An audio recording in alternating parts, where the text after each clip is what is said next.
दिल्ली में ठंड की शुरुआत के साथ ही एयर क्वालिटी में गिरावट दर्ज की जा रही है। शुक्रवार को भी दिल्ली की एयर क्वालिटी खराब श्रेणी में दर्ज की गई, तो आज भी हालात बेहतर दिख नहीं रहे हैं। दिल्ली में 13 ऐसे हॉटस्पॉट के रूप में इलाके चिन्हित किए गए हैं जहां एयर क्वालिटी इंडेक्स 300 के पार पहुंच चुका है। आज राजधानी दिल्ली में ओवरऑल एयर क्वालिटी इंडेक्स 274 है। सबसे ज्यादा मुंडका में 372 एक्यूआई दर्ज किया गया, तो बवाना में 366, द्वारका में 343, आनंद विहार में 334, जहांगीरपुरी में 353, तो दिल्ली से सटे फरीदाबाद में 209, नोएडा में एक्यूआई 226 दर्ज किया गया है। दिल्ली में यमुना नदी में प्रदूषण भी चरम पर है। सीवेज ट्रीटमेंट प्लांट के वेस्ट और छोटी बड़ी फैक्ट्रियों से निकलने वाले केमिकल वेस्ट के कारण यमुना की स्थिति बेहद खराब हो चुकी है। कई फीट तक सफेद झाग के कारण यमुना किनारे खड़ा होना तक मुश्किल हो रहा है। ऐसे में अगर यमुना की सफाई नहीं हुई, छठ पूजा करने वाले दिल्ली वालों को भी काफी परेशानी का सामना करना पड़ेगा।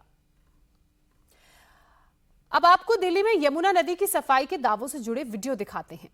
राजधानी दिल्ली में यमुना के जहरीले सफेद झाग पर दिल्ली सरकार का दावा था कि कुछ ही मिनट में यमुना का झाग साफ कर लिया जाएगा। पहली तस्वीर कल दोपहर करीब 12:30 बजे की है, जो आप देख रहे हैं। मगर सरकार के दावों के उलट दिल्ली की यमुना नदी में सच्चाई कुछ और ही है। यमुना नदी में सफेद जहरीला झाग और बढ़ गया है।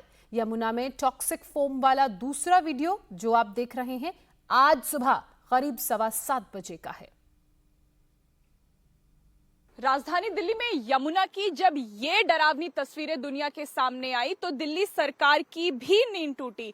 दिल्ली सरकार फौरन एक्शन में आई और कुछ केमिकल का छिड़काव दिल्ली सरकार ने यमुना के इस गंदे पानी में करवाया और दावा किया वीडियो जारी करके कि यमुना का जो पूरा झाग है वो दिल्ली सरकार ने मिनटों में साफ कर दिया है। लेकिन जो रियलिटी है वो उससे एकदम अलग है। जितना झाग राजधानी दिल्ली की गंदी यमुना में कल था, उससे ज्यादा झाग आज यमुना में है। तस्वीरें आप देखिए कि सरफेस तक जो यमुना का घाट है वहां तक ये पूरा फॉर्म आ चुका है।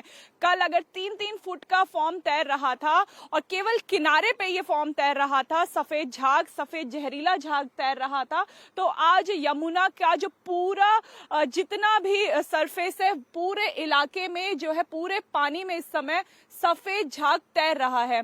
दिल्ली सरकार ने दावा किया, लेकिन जो असलियत है वो उससे विपरीत है। दिल्ली के लोग अभी भी मजबूर है इसी गंदी यमुना में आने के लिए, इसी गंदी यमुना में पूजा करने के लिए। छठ नजदीक है, जो छठ व्रती हैं अब वो कुछ दिनों में इन्हीं घाटों में आएंगे और मजबूर होंगे इसी गंदे पानी में छठ मैया की पूजा करने के लिए।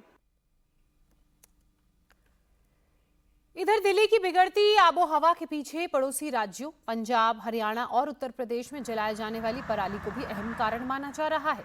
बीते एक महीने 15 सितंबर से 15 अक्टूबर तक पंजाब में पराली जलाने की 1113 घटनाएं सामने आई हैं, तो हरियाणा दूसरे नंबर पर है जहां 559 और उत्तर प्रदेश में 528 जगहों पर पराली जलाई गई। 16 अक्टूबर की पराली जलाने वालों के खिलाफ सख्ती न बरतने पर सुप्रीम कोर्ट ने पंजाब और हरियाणा पर नाराजगी जाहिर की।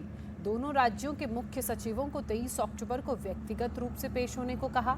इन सब के बीच पराली जलाने की घटनाएं कम नहीं हो रही हैं, लगातार जारी हैं। हरियाणा के कैथल में कल रात भी पराली जलाई गई। अभी तक यहाँ 97 मामले सामने आ चुके हैं पराली जलाने के, जिनमें से 59 पर जुर्माना लगाया गया है। कैथल में पराली जलने से रोकने के लिए ब्लॉक स्तर पर और गांव के स्तर पर टीमों का गठन तो किया गया, जो गांव में जाकर किसानों को जागरूक कर रहे हैं। लेकिन जो पराली जलाने से धुआं उठता है उसका सारा प्रदूषण राजधानी दिल्ली में आ रहा है और इसी पोल्यूशन को लेकर शुक्रवार को दिल्ली सरकार ने मीटिंग की, प्रदूषण रोकने पर मंथन किया। तो मंत्री गोपाल राय ने पड़ोसी राज्यों की पराली और दिल्ली आने वाली गाड़ियों को पोल्यूशन की वजह बता डाला। इधर बीजेपी ने आम आदमी पार्टी की सरकार को पोल्यूशन रोकने में नाकाम बताया।